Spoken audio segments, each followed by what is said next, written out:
और भोपाल से नगर निगम के नवनिर्वाचित अध्यक्ष किशन सूर्यवंशी ने वीआईपी न्यूज से खास बातचीत की। इस दौरान उन्होंने बताया कि उनके राजनीतिक सफर की शुरुआत छोटी सी उम्र से हुई थी। निगम अध्यक्ष किशन सूर्यवंशी ने 14 से 15 साल की उम्र में ही स्वयंसेवक संघ से जुड़ गए थे। और वहीं उन्होंने कहा कि पीएम मोदी ने राजनीति के नजरिए को बदला है और उन्होंने पीएम मोदी से ही राजनीति के मतलब को सीखा है। इसी बीच उन्होंने चुनाव में जनता से किए गए वादों को पूरा करने का वादा भी किया। अब आपको बता दें कि किशन सूर्यवंशी ने वार्ड 28 से पार्षद का चुनाव भारी मतों से जीता है और वह इससे पहले भी पार्षद रह चुके हैं और अब निगम ने उन्हें भोपाल नगर निगम की कमान सौंप दी है। राजनीति में युवाओं को भी आना चाहिए।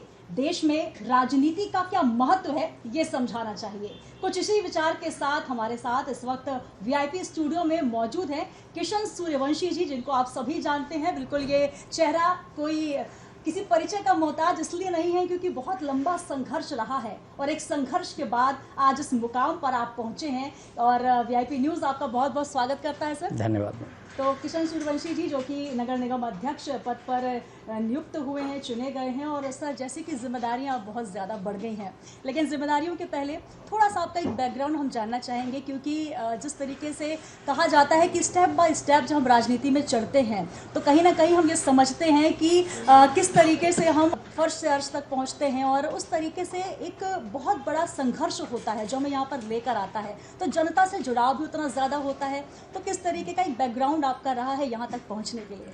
देखिए, मैं जब 5वीं कक्षा पास की थी जी। तो मैं संघ का प्राथमिक शिविर कर चुका था। जब 10वीं में आया तो संघ का विस्तारक हो गया था। राष्ट्रीय स्वयंसेवक संघ का मैं बाल काल से स्वयंसेवक हूँ। जब कॉलेज में आया तो अखिल भारतीय विद्यार्थी परिषद के विभिन्न दायित्वों पर रहा हूँ। तो मैं कह सकता हूँ कि मेरी शुरुआत 14-15 साल की उम्र से विचारधारा के लिए शुरू हुई है।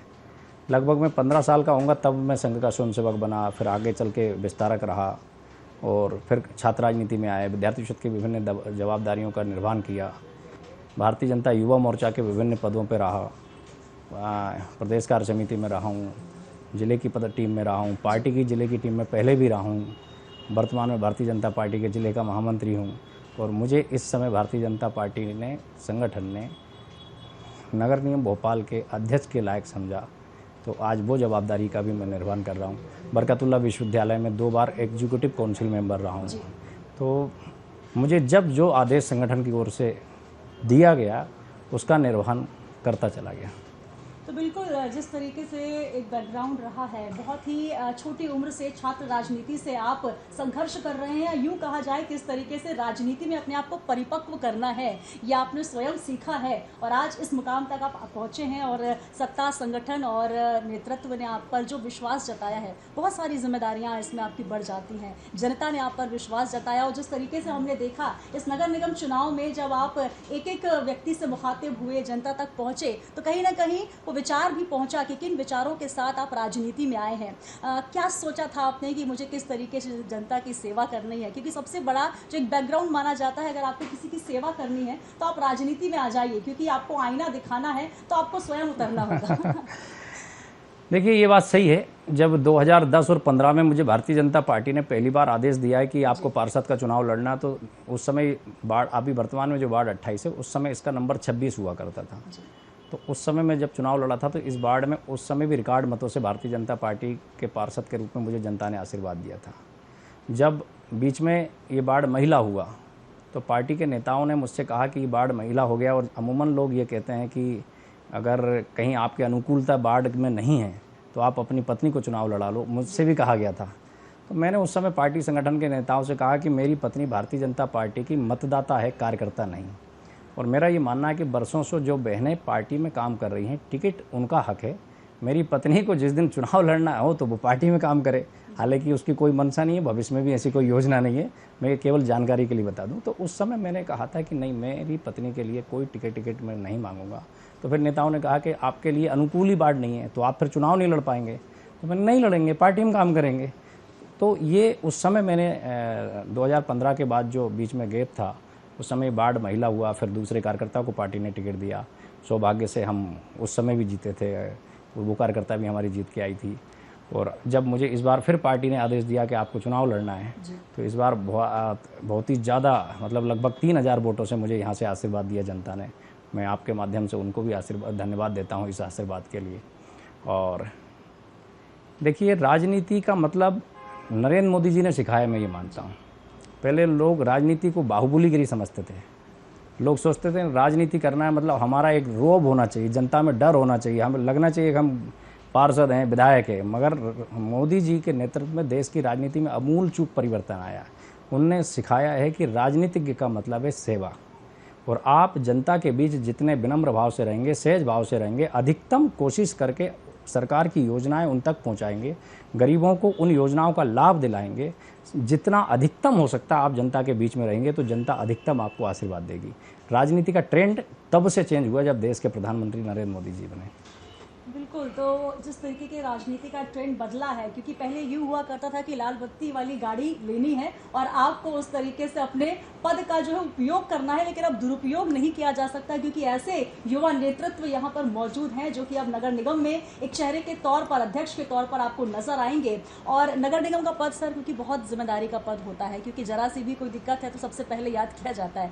क्या अब आपकी रणनीति होगी, क्योंकि बिल्कुल आपने बात की कि नरेंद्र मोदी जी के कार्यकाल के बाद राजनीति में बहुत एक परिवर्तन देखने को मिला, और बीजेपी क्योंकि हमेशा चुनावी मोड में रहती है, यूँ कहा जाए कि हमेशा किस तरीके से आपको जनता को क्या बेहतर से बेहतर चीज़ें देनी है, कौन सी योजनाएं लानी है, तो अब किन रणनीतियों के तहत आगामी जो आपका कार्यकाल रहने वाला है? देखिए, नगर निगम परिषद का काम एक अलग होता है जी। वहाँ पर आपको सभी जितने भी वहाँ जनप्रतिनिधि होते हैं उनसे तालमेल बना करके वहाँ की जो सदन की कार्रवाई है वो सुचारू रूप से चले, वहाँ सकारात्मक चर्चा हो विषयों पर, और उन पर डिस्कशन होने के बाद बेस्ट डिसीजन क्या हो सकते हैं, अच्छे से अच्छे निर्णय क्या हो सकते हैं, इस दिशा में वो सदन कार्रवाई करता है। और मैंने जैसे ज्वाइनिंग के टाइम ही सारे जनप्रतिनिधियों का परिचय कराते समय एक आग्रह किया था, सबसे निवेदन किया था कि आप जीत के आए, आपको सबको बधाई। ये सदन सकारात्मक चर्चा का केंद्र बने। अगर सत्ता पक्ष अच्छा काम कर रहा है तो विपक्ष उसकी तारीफ करना भी सीखे। विपक्ष है इसका मतलब हर अच्छे मुद्दे पे भी हम विरोध करेंगे, ये मानसिकता अब हटनी चाहिए। अच्छे निर्णयों का स्वागत भी करना चाहिए, ये आग्रह भी किया, तो जिसका विपक्षी मित्रों ने भी ताली बजाकर स्वागत किया, क्योंकि अच्छी बात को हर कोई स्वीकार करेगा, चाहे वो विपक्ष हो या कोई भी।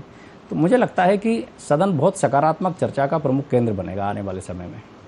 बिल्कुल, तो सकारात्मक चर्चा होनी बेहद ज़रूरी है, क्योंकि अगर आपकी अपनी को बात पहुंचानी है तो आपको उसी मनोदशा के साथ आगे भी बात करनी है। और जिस तरीके से आपका हंसमुख सौम्य स्वभाव है, मिलनसार व्यक्तित्व है, और निश्चित तौर पर जिम्मेदारियों के साथ, संघर्ष के साथ आप आगे बढ़ रहे हैं, और इन्हीं जिम्मेदारियों के साथ हम पुनः आपको धन्यवाद देते हैं। और सर, एक सवाल यहाँ पर मेरा ये भी बनता है, क्योंकि जनता इस वक्त आपको देख रही, बहुत सारे वादे, एक मैनिफेस्टो, और क्योंकि वादों के साथ जिम्मेदारियां इसलिए बढ़ जाती हैं क्योंकि अब आपको पूरा करना है, तो उन वादों की लिस्ट होगी और उसी निगाह से आपको यहाँ पर जनता देख रही है, तो उन वादों को किस तरीके से पूरा करेंगे, क्या उसके लिए कोई खाका तैयार हुआ है? देखिए, निश्चित रूप से हर काम की प्लानिंग होती है, योजना होती है। जनसंपर्क के दौरान भी बहुत सारी चीज़ें अलग अलग क्षेत्र के अंदर मेरे ध्यान में आई है।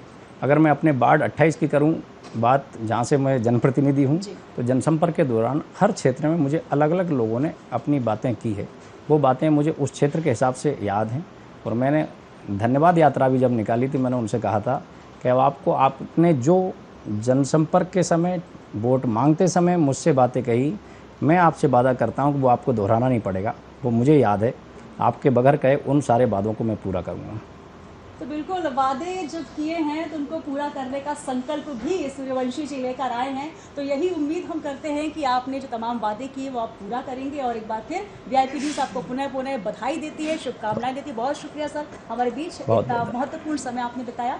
तो किशन सूर्यवंशी जी, जो कि नगर निगम अध्यक्ष के तौर पर चुने गए हैं और रिकॉर्ड मतों से जीते हैं, 3000 से अधिक जो है उनको वोट मिले हैं, तो निश्चित तौर पर जिम्मेदारियां हैं, संघर्ष के साथ आगे बढ़े हैं, और यही मानते हैं कि संघर्ष अगर आपने देखा है तो आप जानते हैं कि आपको क्या आगे देना है, किस तरीके से सेवा करना है। हमारे इस खास पेशकश में यही तक हमें दीजिए इजाज़त, और आप जुड़े रहिए वीआईपी न्यूज़ के साथ। नमस्कार।